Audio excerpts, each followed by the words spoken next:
xaaladaha markaa taagan iyo meeshay marayaan sida aad la socotaan bulshada Soomaaliyeed ee gobolka Minnesota degan iyo adduunweynaha oo dhan waxaa aad loo hadalhayaa kiiskii caruurta raashinka ee gobolka Minnesota ee la dhacay. haddaba kiiskaas oo fadeexad weyn u soo jiiday community-ga Soomaaliyeed community-ga dhamooda fadeexadaysna 10 qof oo tuuga oo jaahiliin waxay sameeyeen community-ga looma raaci karo intii la akhrisatay ama intii la aragtayna journalka ugu weyn gobolka Minnesota ahana journalka lixaad ee ugu weyn wadanka Mareykanka Star Tribune warbixintii aan ku qoray waxay ahayd waraysiga ila yeesheen in community-ga ay dad fiican yihiin laakiin 10 qof oo tuuga aan loo dhaleecan karin inta wanaaga jecel ee Soomaaliyeed oo dhan arintaas aad bay ugu taageereen sida ogtihiin waxa Somali TV laga saaray fiidiyo badan saxaafadda Soomaaliyeed ee gobolka Minnesota ma jirto saxaafad wali ka hadashay kullu waa wada baqaya fiidiyooyadii hore ka saareenba taasi waxay sumcad xumo ku tahay xeerka saxaafadda culimada Soomaaliyeed ee gobolka Minnesota kamay hadlin because iyaga laftooda ku jira wariyaashi waa ku jira saxaafadii baa ku jirta maxay uga hadli waayeen TV-yada Soomaaliyeed ee gobolka Minnesota degan ee nan barafadkeed dawladda lacagta ka qaata way uga hadli waayeen oo amse amaan waxa meel walba laga saaray fiidiyo kala cajiib ah la isoo wada waxa meel walba laga saaray fiidiyodii arrimahaas ku saabsanaa waxaan muddo ku daba jiray fiidiyogii mudaharaadka markii cuntada la joojiyay oo lacagtana in badan aan la bixin oo wali barnaamijkii markuu wax yar socday baa la arkay waa maalmihii COVID-19 aad u xumaa markii la arkay lacagtii baa laga joojiyay markii lacagtii laga joojiyay waa baxeen mudaharaad bay dhigeen caawa intiina halkan ku jirta iyo shacabka Soomaaliyeed oo dhan waa yaabi doonaan wasaaradii waxbarashada horteeda ay tageen caruurtii habeenkii oo dhan la qajeerinayay islaamiyadu habeenkii oo dhan garaabo qaar isku gurayeen qaar shiisho isku gurayeen wadaadadii oo saliisaytuun isla dhacay iyagu yaran nuurayaa bayimi ragii kale iyagu garaabo ka soo dhargay gabdhihii iyaga laftooda qaar shiisho isku ceejiyay qaarna shaqo ka soo baxeenba ummadii saa u kala wada jeedjeeda ayaa wasaaradii waxbarashada horteedii tageen waa gaajoonana waa dhimanana ciyaalkayagi waa gaajoonay qayl afurteen gaaladintiisa u fiiriye hadda waqtigaas xaadirka Minnesota kamay jirin ama America oo dhan kamaysan jirin wax gaajo la yiraahdo COVID-19 ka markuu dhacay wadanka Mareykanku wuxuu ahaa wadankii ugu qarisanaa ugu fiicnaa ee bulshadiisa badbaadiyay hadday noqoto cash hadday noqoto cunto hadday noqoto ranti hadday noqoto electric wallahi oo billahi oo tallahi hatta korontooyinka dawladda bixinaysa kira hadalkeeda dadkii guryaha gatay ee mortgage-ka haystay konton kun baa laga bixiyay yaa igu diidi kara aniga miyaanu ahayn ninkii xayeysiinaya idin lahaa halka taga soo galiya programkaas la furay Soomaaliya dhan ku wada yaacday ee laga bixinayo soo aniga ma ahayn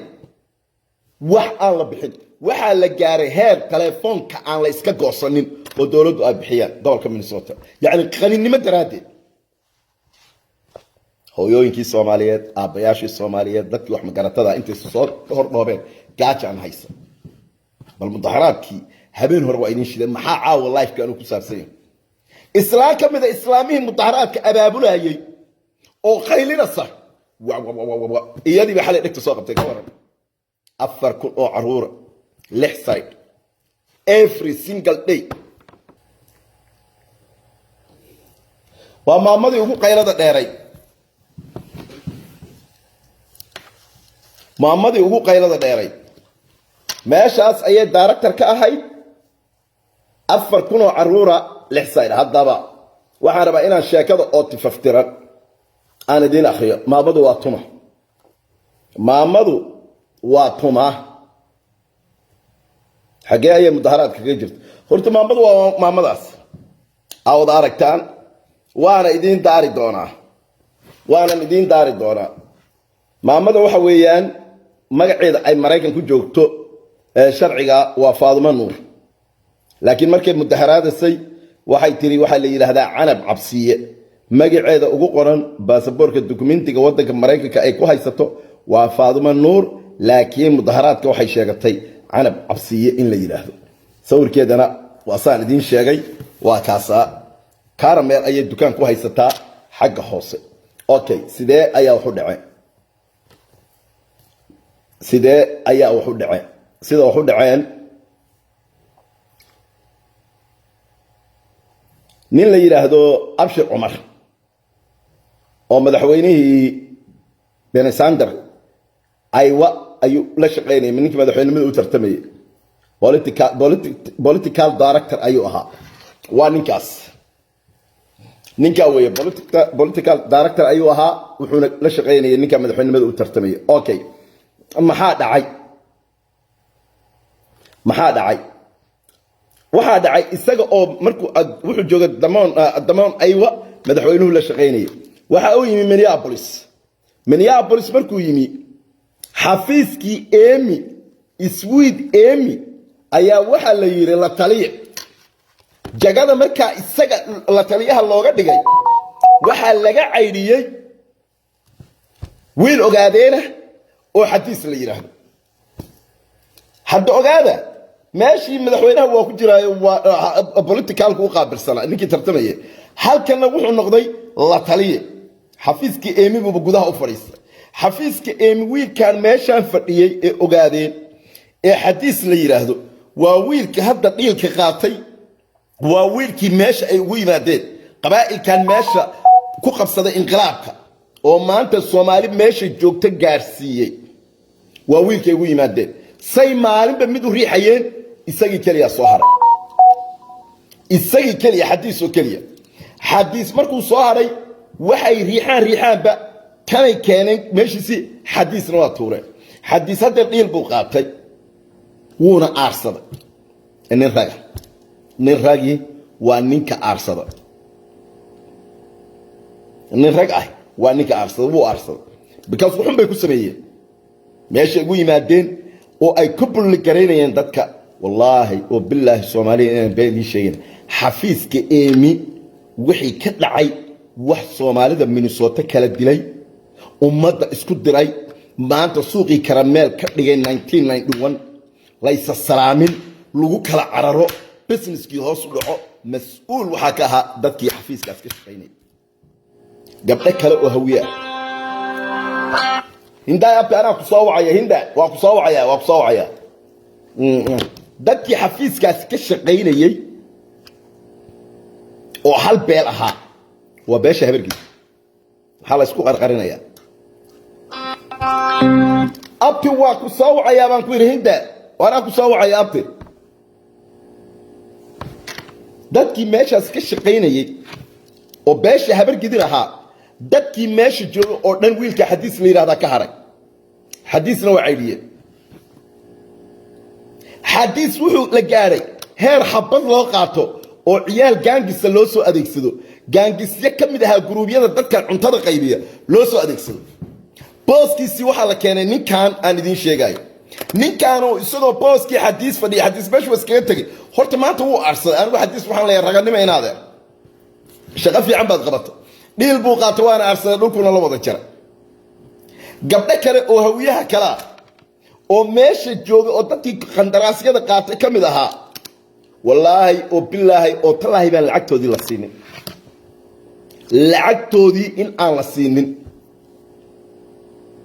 gabdhahaas waxay lacagtoodii ku waayeen gabdha ma jeerteen oo meesha qandaraas qaatay oo lacagtoodii ka baxday ayaa la dulmiyay markaas ilaa dulmiga waxaan Soomaali baynu wadanahay ka daaya iyagiina waa lagu dareeray waxa la yiri reerkaas ay dhalay nacalad yahay iyagiina waa wuxuu waa la dafay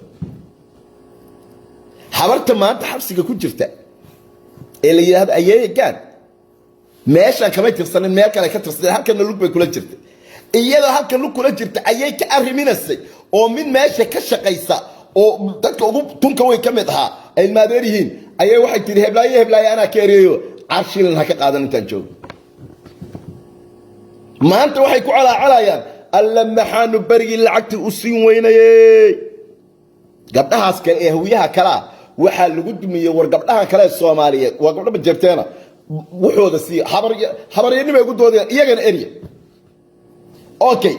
ninkan hadaba sheekadiisii idinku noqonaya ninkan sheekadiisii isagoo la shaqeynaya ninka madaxweynaha Damaon ay wajooga ayuu halkan yimi booski xadiis baa la fariisay xadiisna dabada laasa kaga dhig isagoo booski jooga ayuu hadda booski buu jooga ayuu haddana wuxuu ka mid noqday waa ka ninkaas way waa ka wuxuu ka mid noqday haddana ku xigeenka directorka ee tasho nan barafa tasho yaa lahaa markaa yaa directorka ahaa waxaa ka ahayd Faaduma Nuur oo Canab Cabsiye ku soo galashay meesha wuxuu soo furay 6 side oo raashin lagu qaybinayo every day wuxuu kala gareynayay 4,000 oo caruur ah inuu wax siiyo 4,000 oo caruura inuu wax siiyo ayuu maalintii kala gareynay 6 side buu soo furay hadda ogaada la taliye waxa uu ka yahay xafiiskii Emi isagoo xafiiskii Emi la taliye ka ah ayuu ku xigeen directorna tasho ka noqday director habartan qaylinaysa ayaa mas'uul ka ah director ka ah okay halka markay sheekadii maraso 6,000 oo caruura birthday bishii 4,000 oo caruura birthday bishii waa 600,000 oo kun oo dollarka Mareykanka milyankii 400 baa ka dhiman waa 600 oo kun xisaabtu waa la isku soo dhuftay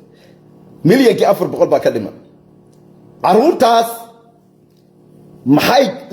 yaa abaabulay oo sameeyay ila daawada hadaba Canab Cabsiye Faaduma Nuur aka magaceeda afgarashadu yahay magaceeda loo yaqaan wuxuu yahay Canab Cabsiye magaceeda afgarashaduna waxa uu yahay magaceeda loo yaqaan waxa weeyaan sharciga ah waa Faaduma Nuur magaceeda afgarashadu wuxuu yahay Canab Cabsiye keeda xarakii ay tuugadana waxa weeyaan ayay maafiyo magacaas oo baxay caaw ninka dikara ma jiro magaceeda xarakiga okay maxaa dhacay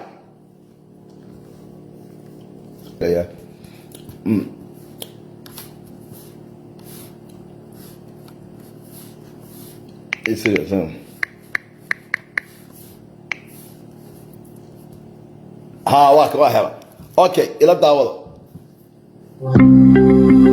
wadaadkii garka weynaana waa idin soo helay wadaadkii garka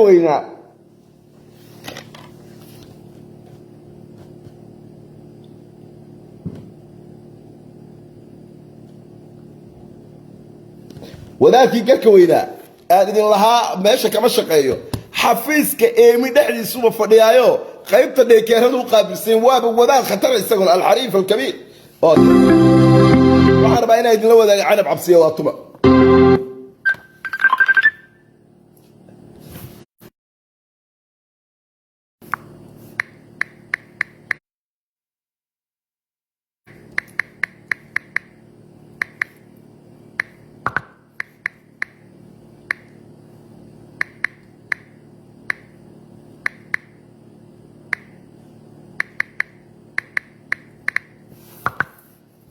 okay isuga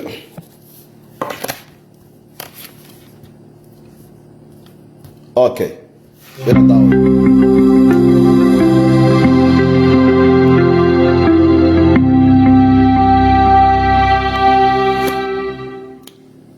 وعن وناكسن داود يال مeel kasto aad joogtaan kuna soo dhawaada Somali TV of Minnesota waa barnaamij gaar ah oo aanu ku eegino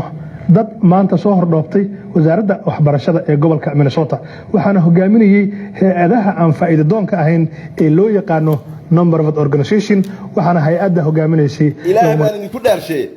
hal ereygaas mis qabanaya non-profit organization yani ma hay'adaha aan faa'iido doonka ahayn isla markaana iibsaday guri milyan samtina baabuur 200 kuna 4 milyan xawilay waana nan barafad baa la yiri faa'iido doon ma aha baa lagu yiri bal aqligaas u shaqeeya Soomaaliyeed ila dhageys fearing our future waxa la socday dad kale oo minority ah oo iyaguna maamula hay-ada noocaas oo kale ah iyo caruur fara badan oo ay ahaayeen caruurtii cuntada loo qaybin jiray wasaaradda waxbarashada ee gobolka Minnesota caruurtii xitaa meesha la keenay ilaahay baan ku dhaashay Soomaaliya waxaas wax indhaha laga qarsan kara ma yihiin caruurtii dhinac walba laga soo dhirbaaxa la idin keenay ila daawada ayaa gabi ahaanba waxa ay joojisay cunadii loo qaybinayay caruurta da'doodu ay ka yar tahay 18 sano waxa ayna ka joojisay qaar ka mid ah hay-adaha aan faa'iido doonka ahayn Amy Park oo iyadu ahayd dadkii soo abaabulay mudaharaadkan maanta lagu horsameeyay wasaaradda waxbarashada dad far badan baa ka hadlay waxa ay wateen boorar ay ku qoran yihiin ereyo ay ku dalbanayaan in loo sii daayo cunadii loo qaybin jiray caruurta cunadaas la dhihi jiray nafaqada caruurta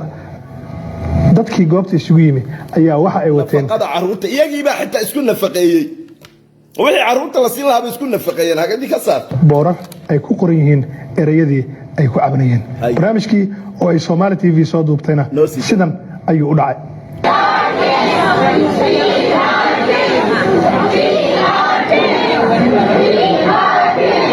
halkani waa baarkinka wasaaradda waxbarashada ee gobolka Minnesota waxaa isugu yimi dad cabanaya kuwaas oo ka cabanaya cuntadii nafaqada ahayd ee la siin jiray caruurta wadaadka garka weyn Amy xafiiskeedu fadhiyaa baa leeyahay maanta warbixintiisa dhan la siiyay qaybta ciyaalkuba u qaabilsan waaba ninka dheekeerada u qaabilsan waxaan u bixi awal meel xujooge soo wadaadkana meel xujooge ma hayne wuxuu ahaa qaraabte oo meel ka video ka soo ku dhaxalka markaas qaar ba waxay ka dhaadhiciyeen wadaadku kombiyuutarada wax barbaray waka xaraam ma ahayn waxa weeyaan wuxuu ahaa qaraabte weyn ka yar da'dooda ilaa iyo 18 dad Soomaaliyeed ayaa qayb ka ahaa dadkii qandaraasyada ku jiray ee cunooyinkan wax ka qaybinayay hay-adda Feed Our Future ayaa barnaamijkan maamuleysay isla markaana wasaaradda waxbarashada ayaa gabi ahaanba waxa ay joojisay hawlihii ay wadeen dadkan ganacsatada isugu jira dad Soomaaliya iyo dad ajaaniba hadaba maanta ay isugu yimaadeen ridda wasaaradda waxbarashada iyaga oo wata boorar ay ku qoran yihiin cabashadooda kuna muujinayaan dadkan gadaasheeda taagan oo aad aragtaan waxay ahaayeen dadkii 2020 ilaa iyo haatan qiiminaya waxana waa wax dawladda sharci ka ah isla markaana dadka ganacsatada ah ay heshiis kula ahaayeen waa sax oo dawladda sharci ka tahay sharci ayay ka tahay stiil hadeer aynu ku jirno dad ayaa ku shaqeeya oo lacag ka sameeyo oo lacag xalaal ka sameeyo sharci ka tahay laakiin yaa qaribay ada Feed Our Future lama oga sababta loo joojiyay laakiin waxa socda dadaalo ay muujinayaan dadka ganacsatada ah iyo hay-adii hawshan maamuleysay isla wasaaradda waxbarashada ayaan cadaynin sababaha barnaamijkan ayaad kaga bogan doontaan waraysiyo aanu la yeelanay dadka goobta isku yimi Mahad Xasan oo ka mid ah hormuudka jaaliyadda Soomaaliyeed ee gobolka Minnesota ayaan kula kulmay goob ay isugu yimaadeen dad Soomaaliya ajaanib isugu jira kuwaas oo ahaa ganacsato isla markaana ay hogaaminaysay hay-adda nafaqeynta caruurta waxaa la joojiyay cunadii la siin jiray caruurta iskuulada dhigata isla markaana ay joojisay hay-adda ama wasaaradda waxbarashada ee gobolka Minnesota Mahad ayaa iiga waramay sababta maanta halkan ay u yimaadeen walaalayaal maanta meesha waxa la isugu yimid oo dadka ay joogaan meesha goobta wasaaradda waxbarashada waxa weeye ofiskooda weyn ama xafiiskooda magaalada ugu weyn ee meesha ku yaalo ee state-ka laga xukumo ama gobolka laga xukumo dadkan meesha waxay u imaadeen sabab warqabtaan wasaaradda waxa la soo marsiyaa lacagta dawladda sare ay soo dirto ee loogu talagalay caruurta in cuntada lagu siiyo cuntada badan waxa la siiyaa caruurta iskuulaadka waxa la siiyaa caruurta child care ka joogo waxa la siiyaa non profit ama hay'ado dadka caawiyo waa loo soo marsiyaa aniga hadda waxaan la shaqeynayay qolyaha child care-ka oo intaas oo sano qaadan jiray barnaamijkan caruurta u joogto 20 30 mamaka qaar waa 100 waa caruur la yaqaano ilaahay baan kugu dhaafay caruur la yaqaano dhahay wadaadkan yani waxa la dul qaadan karo arin kale oo ka daran ma caaw idin haya oo ka daran hal mar ay waxay ogaadeen in cuntadii lagu yiri waa nigala joojiyay waxaa la joojiyay lacagtii dawladda reimbursement wax la yiraahdo jiro adaa cuntada caruurta siinaya waa lagu soo celinayaa marka ilaa 107 child care oo Soomaalida ganacsad xanaanada meelaha caruurta lagu xanaaneeyo ayaa hal mar laga joojiyay marka taas waa lagu laabtay way soo daayeen hadda dadka wali aanan wuxuuda qaarkood loo soo daynin waa meelihii kale marka wasaaradda dadka cabashada ay ka qabanayaan waxay tahay markii u horeysayba dhinaca waxbarashada ay aad ugu liiteen oo caruurtanada ay aad darajada loogu talagalay maysan joogin aniga waxaan kaloo maxayna u joogeen caruurteeda waxbarashada aad ugu liiteen because waalidkiiba wuxuu biisi ku yahay inuu wax soo xado oo wax soo dhaco waalidkiiba wuxuu biisi ku yahay intuu wax soo dhaco inuu duubo ilaa maanta kalena madaxaana furan that's why bay ugu hooseeyaan iskuulkii xaqiiqada in laga hadlo waay waalidkiiba biisi waxay ku yihiin iyagoo daa inay dooma ka dulniikiya waalidkiiba waxay biisi ku yihiin iyagoo daa inay inta baarar tagaan wayn cabaan lacagtan fusuq baa laga qaaday qaar iyadoo la qabo guryahoodii tuntay baa jira qaar doomaha yani waxyaalaha ay samaynayeen nod macquul bay ahayd that's why baa keenaysa in ciyaalkii waxbarashadooda ay hoos u dhacdo hal xaaraani baa layidhi nirig xalaala ma dhasho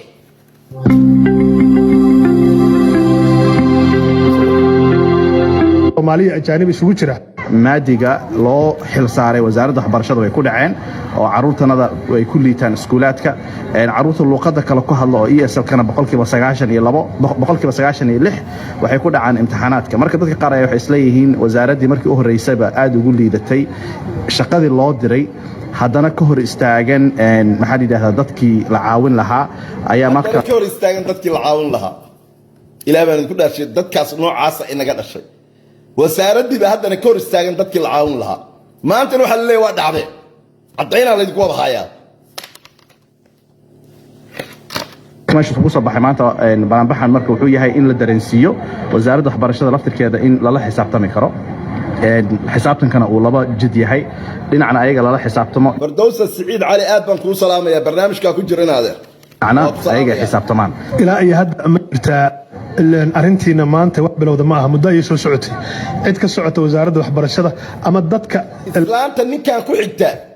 waa islaanta magaceeda loo yaqaanaa uu yahay Faaduma Nuur waa magaca Mareykanka ku joogto magaceeda afgarashaduna uu yahay Canab Cabsiye sheeganaysa keeda xarakiga ah ee burcadnimadana uu yahay ayay maafiyo waa islaanta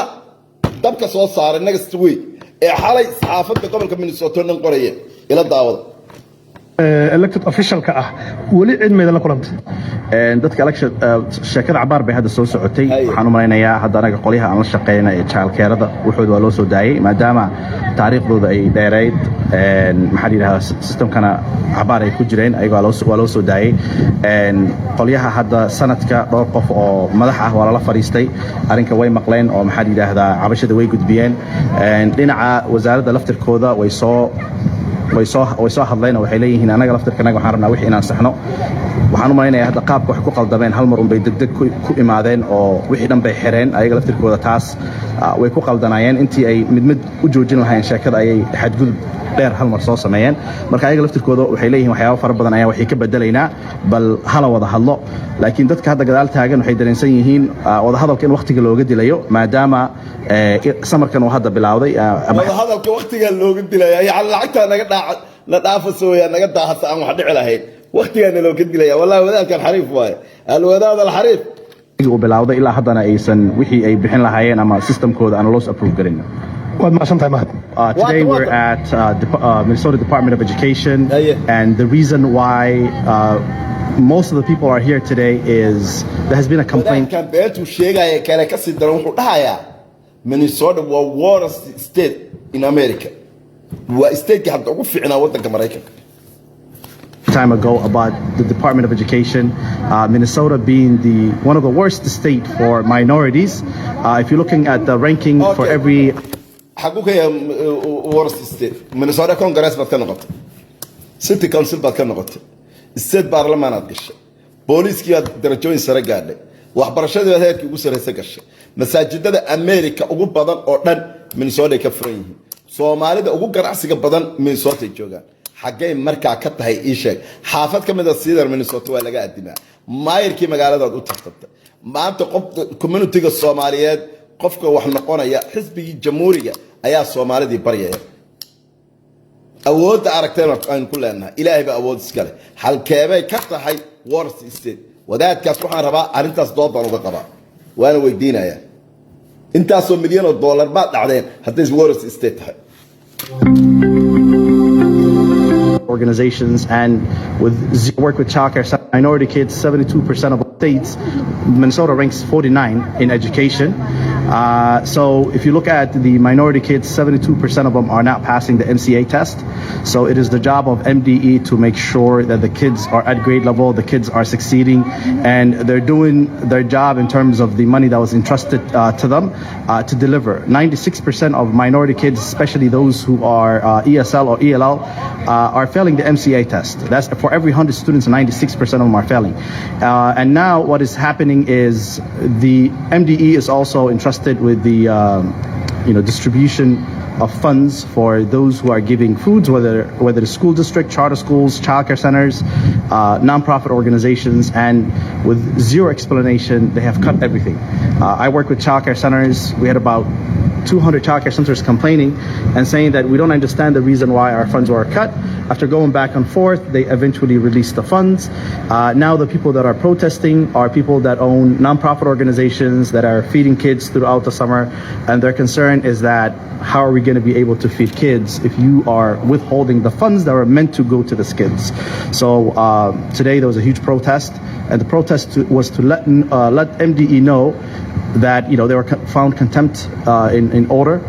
court, and that they should follow the law and they should allow the community centers and the nonprofits. Mahad Salah waxa uu yiri fake signature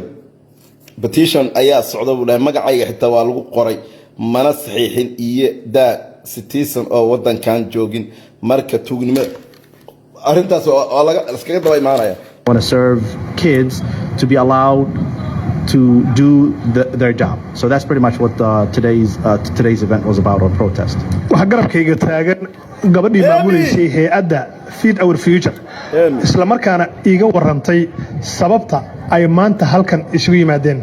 Hello Yemi, how are you today? I'm good, how are you? Tell us about something. Why do you come here today? Yeah, we're here today because the community is frustrated. The community has a need. There are hungry children in Minnesota, and the Minnesota Department of hungry children in Minnesota. Arunti Somaliyeed bay leedahay waa hungry children in Minnesota. Xagee ku gaajoonayeen? Hadday gaajoonayeen wixii lagu dhiibay aaway yaa siisay. Magacayagii dhan bay dhulka geliso dad jaahiliina adeegsatay. Education is refusing to follow the law. They're refusing to let our minority-owned businesses, our communities of color, feed children in culturally appropriate ways. And how long is going on this situation? We've been in dispute with them since last spring. We had been able to handle it amicably by working through some issues. In the fall, they simply refused to process applications. They refused to let our partners come on and serve the kids they work with. So we filed a lawsuit in November of 2020 and have been working ever since to get the department to comply, to follow the law. Our hope is that the Department of Education will look at the community, will look at the need, look at the willingness of our nonprofit partners to feed the youth and allow them to do the work that's needed. Allow us to access federal entitlement funds to feed the youth in Minnesota. Do you have any message to send anyone who was involved with this situation? Take a look at the kids that you're denying food for and ask why. Why are we not letting them eat?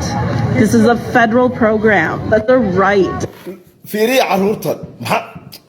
La ilaha illallah. It's a basic human need. Allow us to feed our youth. Thank you, Yemi. Appreciate it. Watan ayay mafia. Was to access federal entitlement funds to feed the youth in Minnesota. Do you have any message to send anyone who was involved with this situation? Take a look at the kids that you're denying food for and ask why. Why are we not letting them eat? This is a federal program. That's a right. It's a basic human need. Allow us to feed our youth. Thank you, Yemi. Appreciate it. waxaan su'aala ka weydiiyey mudaharaadka maanta ay isugu yimaadeen dadkan ganacsatada ah faadumo cabdi oo loo yaqaan ana cabsiye waa asaasaha iyo maamulaha hay'adda tasha community waxayna ka soo qayb gashay barnaamijkan maanta looga dalbanayo wasaaradda waxbarashada in ay dib u soo daayaan waa qofta xalay joornaalku ay qoreen shalay markii loo soo sheegay maqribkii markii la dhahay newskii baad ku jirtaa tasho iyadoo waxay karameel ka baxday 90 mar bar hour ku socotay maatana nafaqada ahayd ee la siin jiray caruurta ardayda ah ee ka yar da'dooda 7 iyo 10 ana waxaa joogtaan maanta maal ay dad badan isugu yimaadeen fariintaada aad u dirayso wasaaradda waxbarashada iyo maamulka maxay tahay waxay tahay annaga hooyooyin aan nahay ilmo yar yar oo badan meeshaan lagu dhalay soo marka waxaan rabnaa inay aysan naga hor istaagin waxa annaga ilmaheennii ay ku korayaan adiga waxaa tahay maamulaha hay'adda tasho kaalin intee la eg baa ku lahayd arrimahan inaad u ololeyso ama aad qayb ka ahaydeen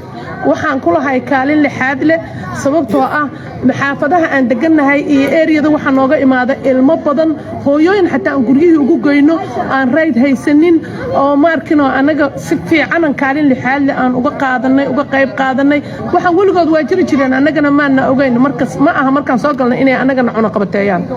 waa tahay rajada hadda aad qabto maxay tahay adoo halkan uga faa'iideysanaya Somali TV madaxda community-gaaga ee la soo doorto iyo madaxda maamulka gobolka Minnesota iyo guud ahaan wasaaradda waxbarashada maamulka kulligood waxaan madaxdoodan ka codsanaynaa ama uga faa'iideysanaynaa meeshaan inay soo daayaan noona dagaalamaan markay cod naga rabaan waxayna dhahaan noo dagaalama na doorta soo markaan doorno ma aha inay kuraasta ku aruraan maanta oo kale way noo jeedaan waa inay noo soo baxaan nala dagaalamaan soo waxaan ka codsanaynaa kulligood inay noo codeeyaan oo soo daayaan waxa nagala xiray aysan naga howldigareen waxa oo community-gu rabo waa tahay waxaan nagu maqaalo ah in maalin dhoweed aad xaflad u samayseen gabadha maamusha hay'adda Fearing Our Future xafladaasi waxaad ku sheegteen mahadcelin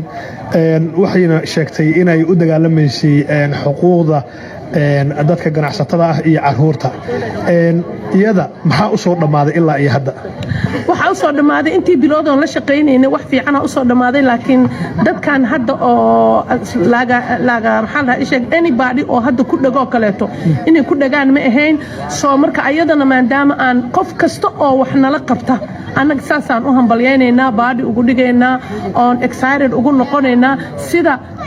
Amy oo kaleeto soo sida Amy oo kale waa in annaga maadaama aan luqadiina aan gaab ku noqonaan aqoonin soo Amy waa qof wadanka u dhashay waxba uga ma baahna laakiin waxay saacideynaysaa dadka oo markino ku cusub oo community-ga ku cusub So hi, my name is Maghfira Hussein and مغفرة وتوغد وين أرمينا. I'm the founder of Shamsia Hopes, a non-profit organization that is based out of والله حنا هذا airport على قصة قبتي هذا السيارة بس كنت أصور. St. Paul, and I am an Oromo. So we've been serving. وحنا دينسي شرح يا هذا وحنا رأينا دينسي شرحه. أوكي فيديو كلا أيام اللي تصير والدين تلسول لقوي. والدين تلسول لقوي أو ببل حوسنا هذا لقى سوق حي يجوا هردا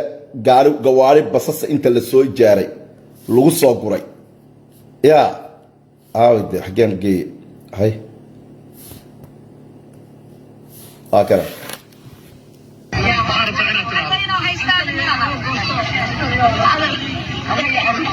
لا ده كده سؤال انت ضيع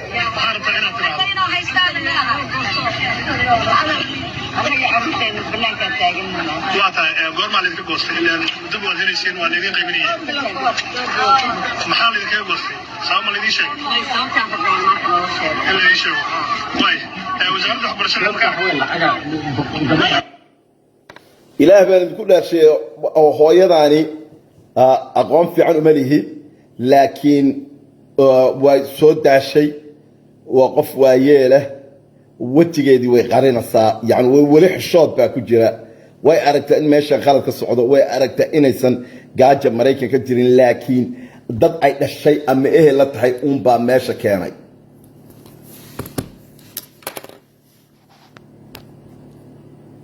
Mahad Saalax maxaa tiri waa hooyadaya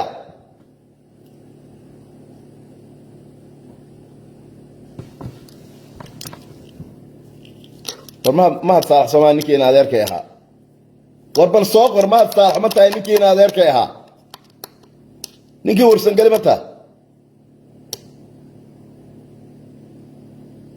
ووري إن هذا محاه هو يوم قبل وذا بركي ماشي لكيني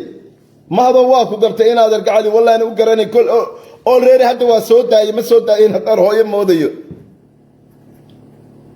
ها واقو قرت ما هذا واقو قرتي ما سود داي هذا هو يوم موديو لكن ما هذا هذا واحد قرصي إن أتربتيشن الله أورورنا يا فيجا نين واحد طاي آد يداود والله كل ما سعنين آد بانا نروح ما هاي كل already هذا مصاب في دوجي waxaad tiri maan joogin ayaan maan joogin golaasha baa keentay buu dhahay iyada keentay aad baan uga xumahay wallahi ma hado ma ogeyn in adeer bal sug ma hado hadda aayada ilaahay khayr ha siiyo ilaahay cimrigeeda ha dheereeyo maad joogin adiga ii sheegay wiilkaasay dhashay hurda laga soo kiciyay waliba aayaday ilaahay khayr ha siiyo yani waxay saaraysaa kartoonka isku celinaysaa bal ila daawada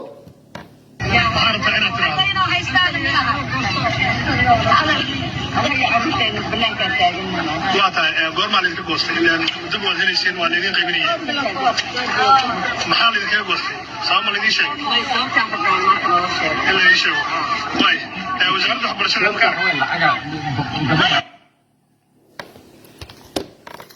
ما هذا أد بانو وحوم هاي إن هذا ركع قالقة ما قرنا إني جس هذا اللغة اللي يقصد دراي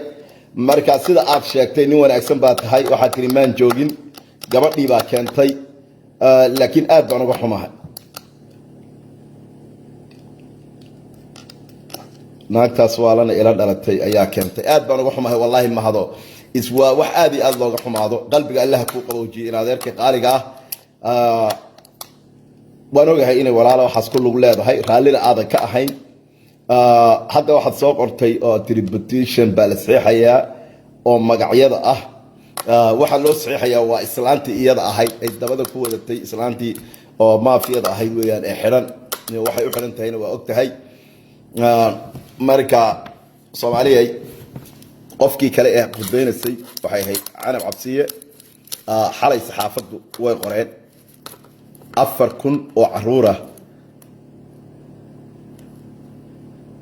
ma had wuxuu ii sheegay wuxuu yiri reerka dhan iyada baxar galisay waan ogahay aabba iyo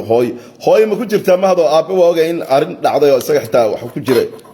aad baan uga xumahay waa warka dhan waan hayaa ma had waan arkay magacyada waa idii soo ducaynaya laakiin in adeer Allah ku sharfo Allah ku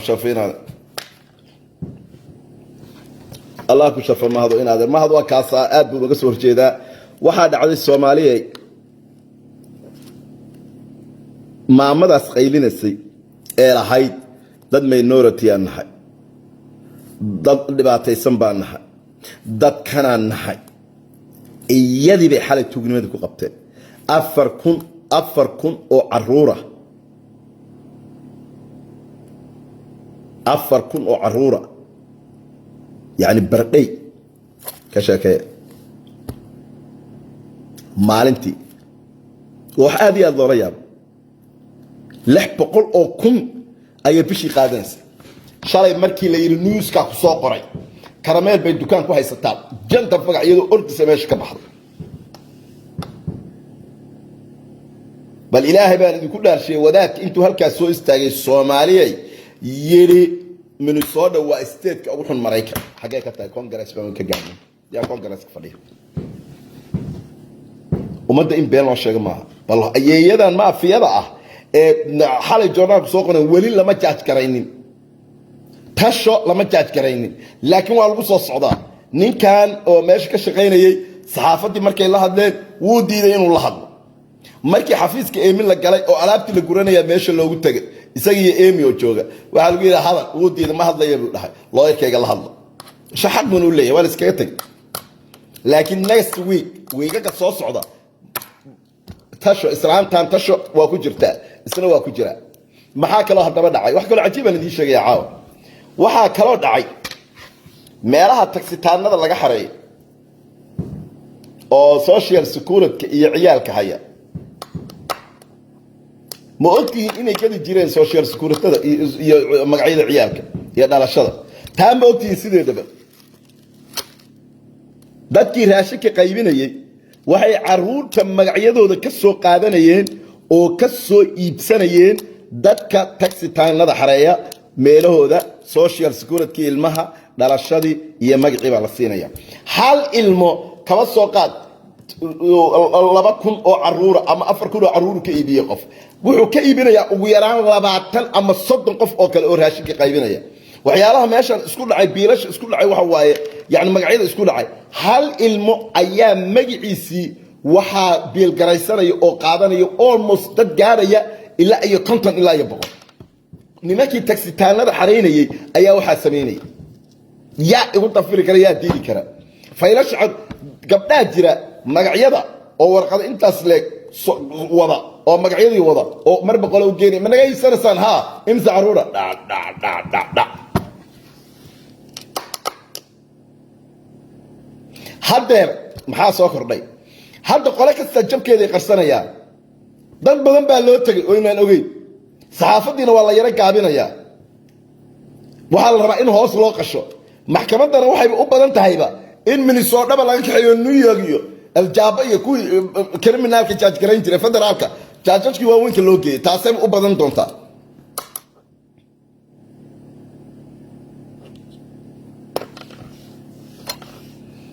jarta xaaji in adeer gacaliso akoon kale ii soo samayso waan ku balo garaynaya markaad edeb kale soo samaysatid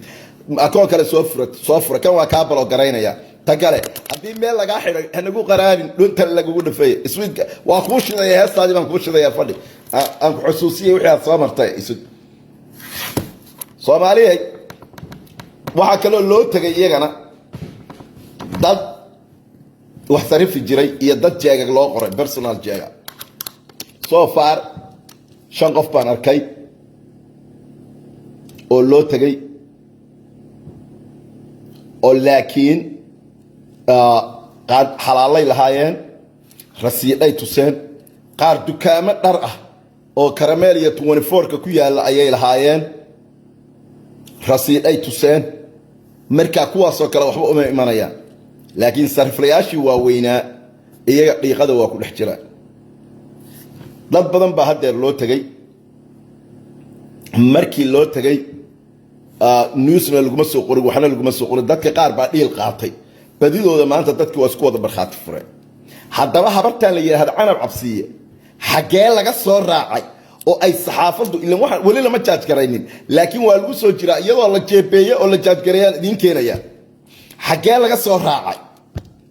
waxa laga soo raacay waxa fandar waha ay cuntada ka gadanaysa iidlana waa ninkii baxsaday iidla waa tuugi ugu weynaa tuugiyada waa cararay Nairobi waa ka cararay soo xamar joogaa la sii sheegay fidnada ka dhacday iswiid eemi xafiiskeeda horta wiilka ogaadeen ee in adeerkay ah ee xadiis la yiraahdo ee dhiilka qaatay nin raga waa aarsatay nin ragaata waxun baa lagu sameeyay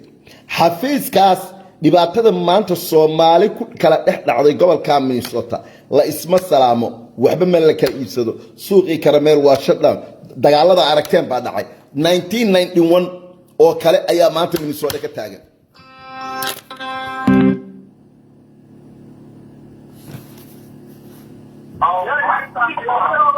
Hello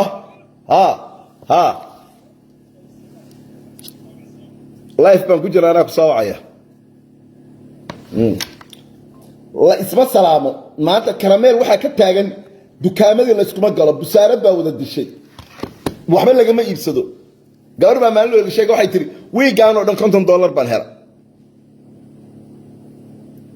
walaada yani meesha dhibaatada ugu xun waxa ay ka bilaabatay oo dadka kala fogeeyay dadkii eemi xafiiskeeda ka shaqeynayay war waxay gaareen inay tuulo iskaga habar wacdaan waxay diideen in qof kale copy ah meeshaas ka cabo markaasa kibirka war dadkii u shaqeynaya dhaceen war ummadii kale ammaan ka weyday war bal ilaahay baan idinku dhaarshay Soomaaliyeed ilaahay baan idinku dhaarshay bal habartan maafiyada ah ee la leeyahay ayeeya gaan ila daawada bal idinka yaabi doonee wakiilkii daahir calasow ee Minnesota ووكيلك داهر على سوى من الصودا هذا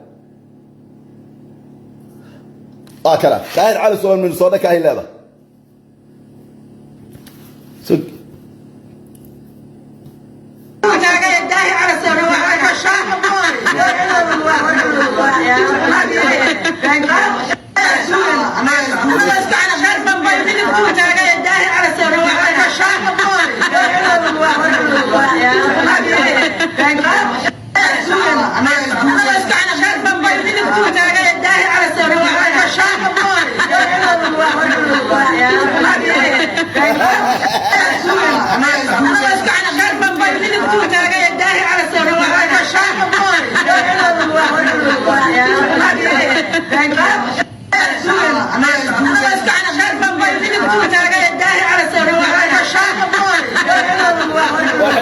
xabsiga ku jirtaa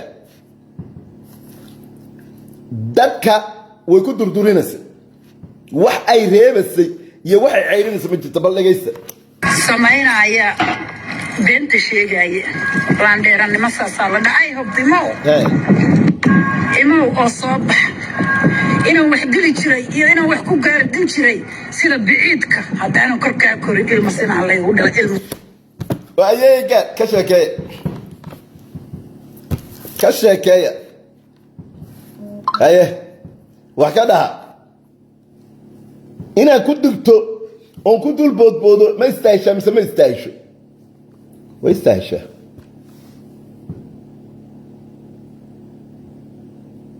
way istaahishaa inaan ku dul boodboodo way istaahishaa bal eeg xamar markaan tagay xitaa way daba socotaa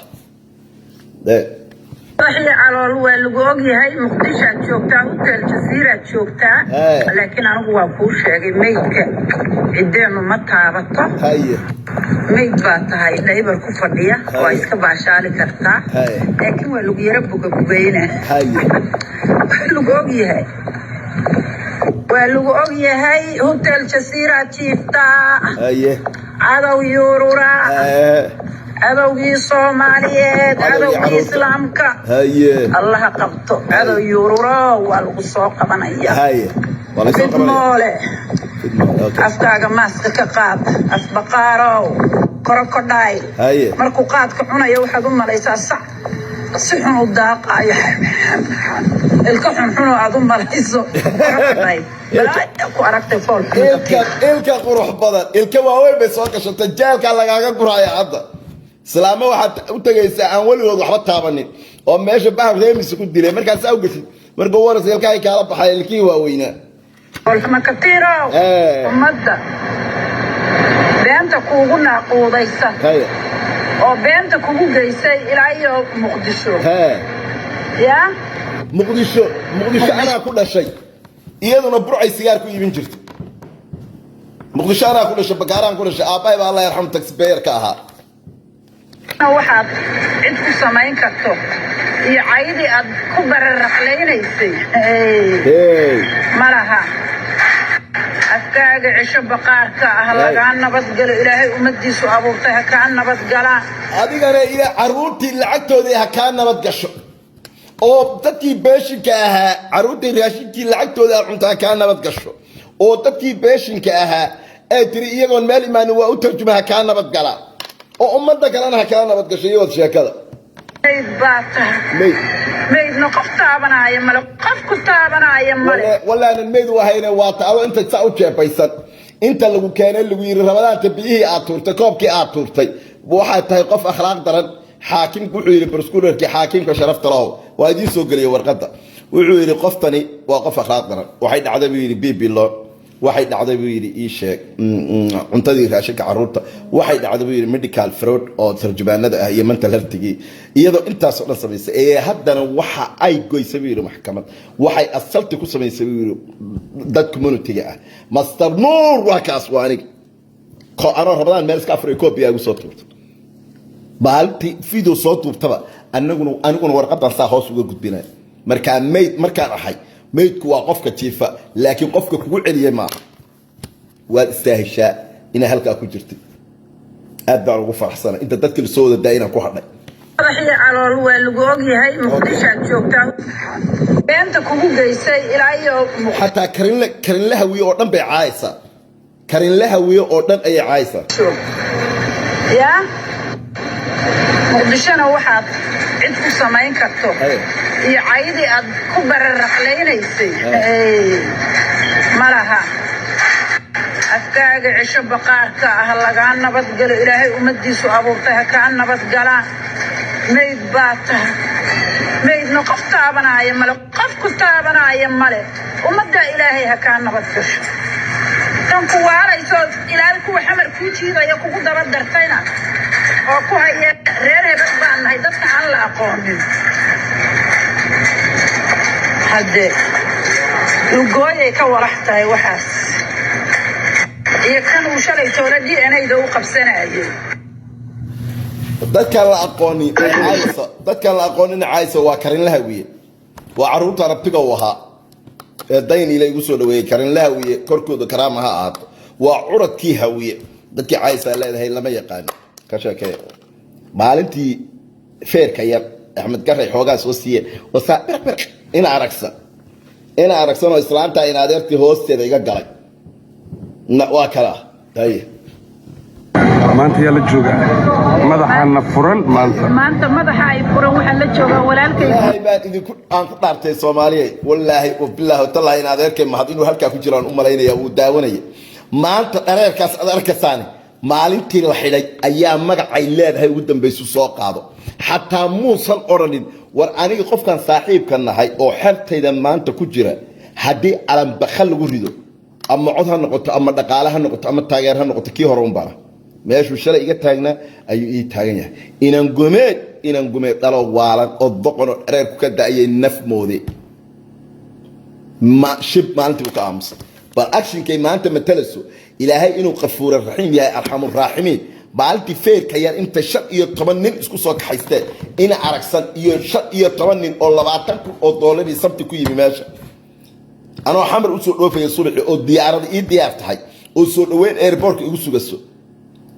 ayaa habeenkii markay 15 isku kaxaysteen wiljeer xitaa kama dhicin waani saas lahaa waxaajadna rageen nin baa xabad lagu dhuftaa xabad bay xitaa wadin meeridaan ma aysan samaynin muxuu feer sheegaya sidii bay matalasaa ilaahay muxuu sahlay maalintii labaad jimcaha ee maxkamadda la keenay iyadoo sidii u xiran inaan aniga hor fadhiisto anoo suul xiran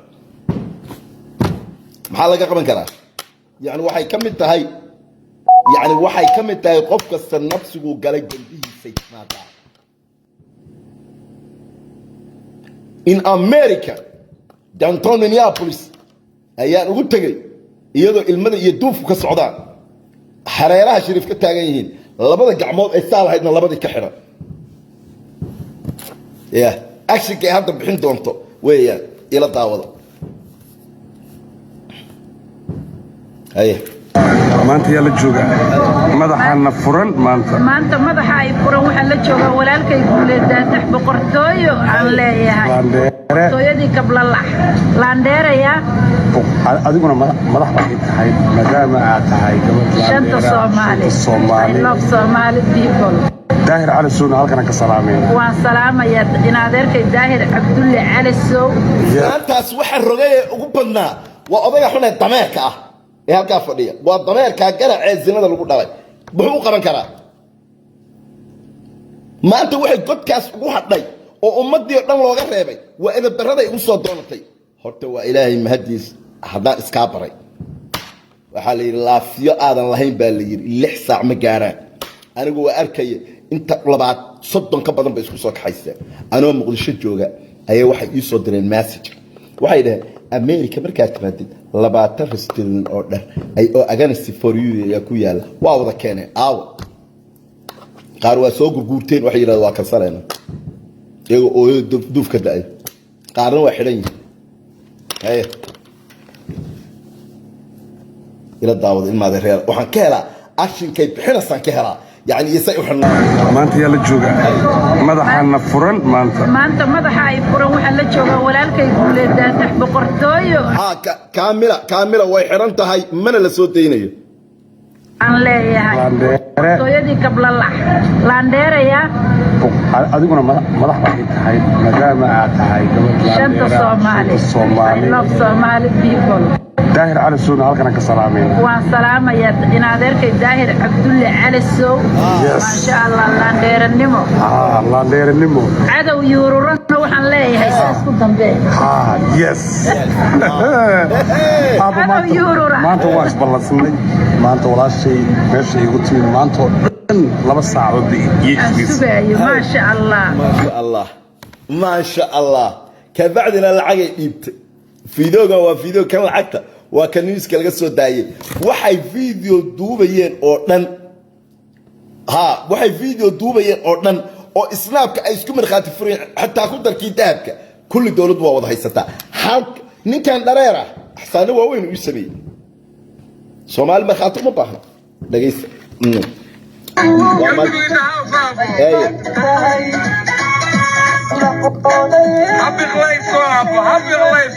هاي ماذا ايه هي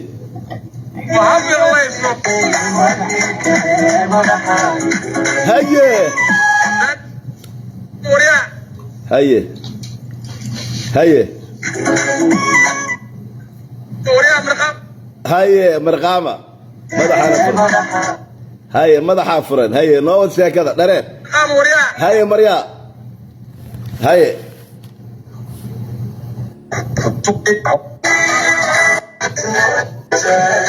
وافرح سنين هاي وافرح سنين هاي Please show me your face, Abo.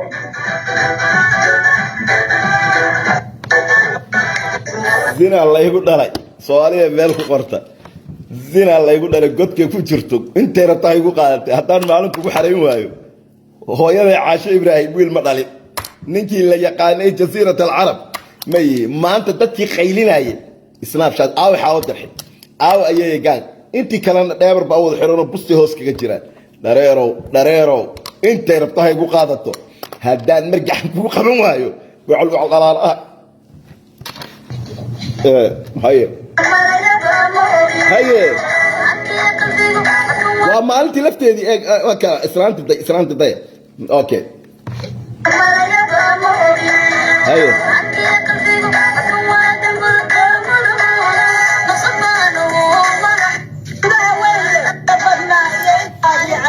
أوكي ويل كاس ماشي كجرا وإن هذا يركي أدبر وجعلها وما هتصالح wuxuu yiri wallahi labaataka risirin oo dhar walaashay ayaa ka dambeysay heshiiska say raadinaysay walaashay ayaa ka dambeysay daacad kama aha heshiiska say raadinaysay yiri hadeen ha ka yeeli waa walaashiis hooyadiis iyo aabihiis baa dhalay waa in adeertay yaani xushmad baan u hayay wax naga dhaxeeyay ma jirin dad baan isku xignaa waa ka walaalkeed waa mahad saalax he is my best friend respect lanu haya halkaas ii saaran yahay wuxuu yiri walaashay baa ka dambeysay waa ka halka ku qoraaya mahadsa ka sheekay ilaahay intuu la Soomaaliyeed ma ninba walaashiis yaani raganimo ninna walaashi khalad kuma qiran aslan ayna khaldanay waa marka idin leeyahay qofkaaga u hiili laba jeer two times waa inaad u hiiliso marka uu gar daran yahay oo umada ka qabatid waa inaad u hiilisid marka laga gardaran yahay maanta mahad saalax walaashiis u hiili sababtoo ah khaladkeedu sheegay taas waa raganimo taankeena aad ka cali yadaan ka dambeysay heshiis kasta hadda soo dalbatana hayeelin taagan okay haye Please show me your face, Abo.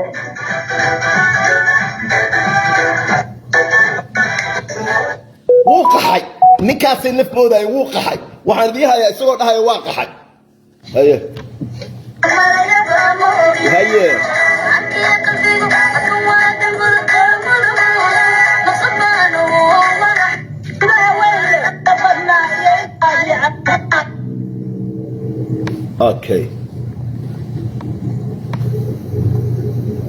okay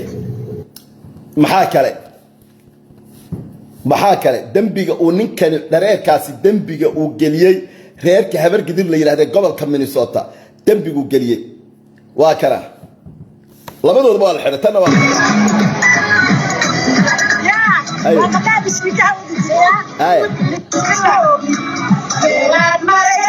afkan tay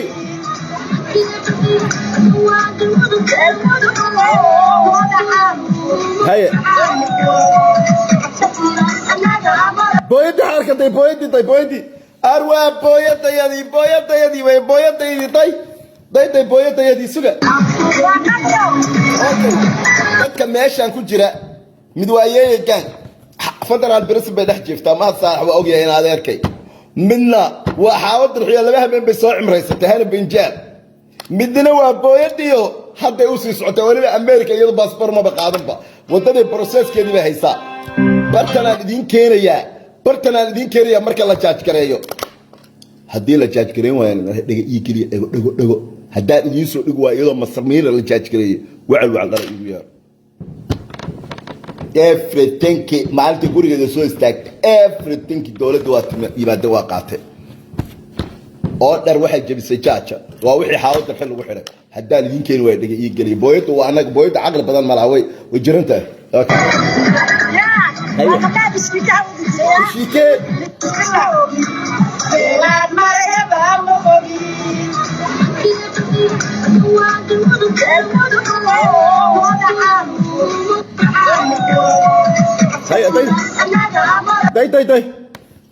طيب وحان وحبا اك اسلا طيب وحان وصلت واسك ilma yar bay haysataa ku qaraabata lacag qaadata hadda meelihii dhan baa laga caydiyay waa la wada caydiyay okay dukaanka maalinta la furayay waxa iska lahayd okay isugu xabaad inta tusay isugu markay lahayd habarta ayeeye gaan ay lahayd xamar baa lagu geeyay xamar gurigii aan ku dhashay habeenkan dhashay maamadii dhabta saa ay ku qabatay hooyaday Allah yarxamo adduun isku jeclaayeen Faadma Carabeenta ay ahayd Yamaniyad bay ahayd oo Soomaaliyeed qabay waa tana suga برعي فدي متى بريء أوي بريء واكد بريء كم يا عبد الرحمن صصعي ما شاء الله ما هو معه ما شاء الله ما سركا يا كاسا إلهي من كل أرتي بريء أن كل شيء برتي أن كل شيء ربطة إلى ترابه حمر باتك بحكي أقل حمر ما شاء الله ماما ما شاء الله ما شاء الله لا اله الا الله ما شاء الله ما معروف ماما هوي ما شاء الله بس فرحت لي ما انت هيتاي ما شاء الله ما شاء الله ما معروف والله يقول جنب متمسدين كاسا حمر بان كل شيء وبرتي ان كل شيء ما مدي دبتay ugu qabatay waay markaas iyadoo burcad siyaar ku gadi jirtay ay doonaysaa inay tiraahdo xamar anaa iska lahaa iyo dad laangaaba karin lacag u laangaab ka yahay waa curadka hawiye iyaga ugu maal ilaahay waa siiyay qabiil ilaahay waa siiyay xamarna waxaan ku joogay gobashii 4.5 dhinacaygan kaga fadhiyay waxaan ku joogay magac daarood iyo magac karin leh waa meeshii aan ku dhashay miyiga xigtay jasiira joogta burcay sigaar ku gadi jirtay ftooda ku xogay jirtay